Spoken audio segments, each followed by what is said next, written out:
হয়, আজি 2026 বৰ্ষৰ অসম বিধানসভা নিৰ্বাচনৰ প্ৰচাৰ অভিযানৰ অন্তিমটো দিন আৰু অন্তিমটো দিনত আমি উপস্থিত আছোঁ 105 নং বোকাখাট বিধানসভা সমষ্টিত আৰু বোকাখাট বিধানসভা সমষ্টিৰ NDA মিত্ৰজোঁটৰ অগপৰ প্ৰাৰ্থী অতুল বৰাই ইতিমধ্যে ৰোড শ্ব' বাহিৰ কৰিছে। সামগ্ৰিক পৰিৱেশটো মোৰ ভিডিঅ' জাৰ্নেলিষ্টে দেখুৱাব। ইতিমধ্যে অতুল বৰা ডাঙৰীয়াই ইতিমধ্যে এখন বাহনত পুষ্পসজ্জিত এখন বাহনত তেওঁ এই ৰোড শ্ব'ত ভাগ লৈছে। আমি সামগ্ৰিক পৰিৱেশটো প্ৰতিদিন টাইমত দৰ্শকক দেখুৱাবলৈ যত্ন কৰিছোঁ আৰু এই মুহূৰ্তত যদি আপুনি চায় যে অগণন সমৰ্থকে যিহেতু ইয়াত ভাৰতীয় জনতা পাৰ্টি, অসম গণ পৰিষদ আৰু সন্মিলিত গণশক্তি এই তিনিটা দলৰ মিত্ৰজোঁটেৰে অতুল বৰা ডাঙৰীয়াই এই নিৰ্বাচনত অৱতীৰ্ণ হৈছে। সামগ্ৰিকভাৱে আমি তেখেতৰ লগতো কথা পাতিম আচলতে কিমান আশাবাদী, যিহেতু মাজত এটা দিন আছে আৰু এটা দিনৰ পাছতেই যিহেতু নিৰ্বাচন অনুষ্ঠিত হ'ব আৰু এই নিৰ্বাচনত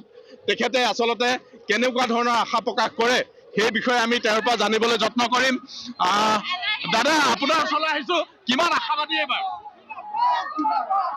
চাওক, ৰাইজৰ যি মৰম, যি সঁহাৰি, এই সঁহাৰিত অভিভূত হৈছোঁ। মই বোকাখাটবাসী ৰাইজক ধন্যবাদ আৰু কৃতজ্ঞতা জনাইছোঁ। 16 চনত নিৰ্বাচিত কৰিলে, ৰাইজক সেৱা কৰাৰ সুবিধা দিলে, 2021তো কৰিলে আৰু এইবাৰ 16-21তকৈ বহুত বেলেগ।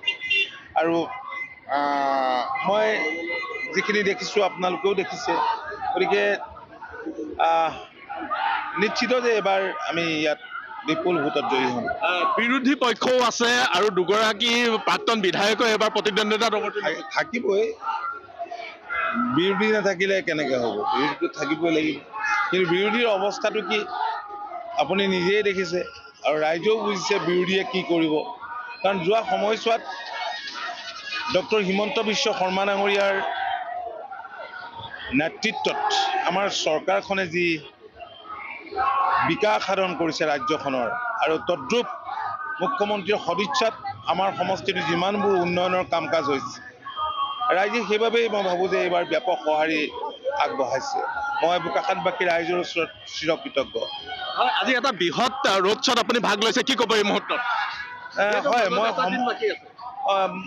সমষ্টিটোৰ বেলেগ বেলেগ ঠাইতো আজি এনেধৰণৰ প্ৰগ্ৰেম হৈছে, মই তাতো গৈছিলোঁ। কিন্তু মই ভবা নাছিলোঁ যে ইয়াত এনেধৰণৰ এটা শোভাযাত্ৰা চলি আছে, ৰোড শ্ব' হৈ আছে। ময়ো অংশ লৈছোঁ, ৰাইজৰ মৰম আৰু আশীৰ্বাদ বিচাৰিছোঁ। ৰাইজৰ মৰম, আশীৰ্বাদ আৰু সহযোগিতাই আমাৰ শক্তি, আমাৰ সাৰথি।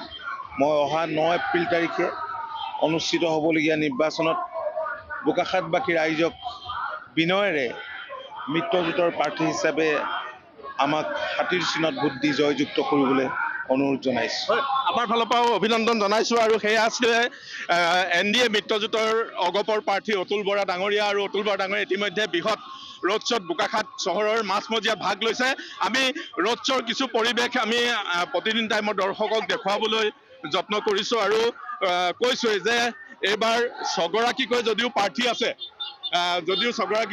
আছে, আচলতে যুঁজখন 4কোণীয়া হ'ব বুলি ধাৰণা কৰা হৈছে। যিহেতু আমি কৈছোঁৱেই যে দুবাৰৰ প্ৰাক্তন বিধায়ক জিতেন গগৈ আছে, যোৱাবাৰ 2021 বৰ্ষত বিৰোধী ঐক্য মঞ্চত থাকি প্ৰণৱ দলে দ্বিতীয় স্থান অধিকাৰ কৰিছিলে, তেওঁ আছে আৰু বিৰোধী ঐক্য মঞ্চ হৰিপ্ৰসাদ শইকীয়া আছে, চাহ জনজাতিৰ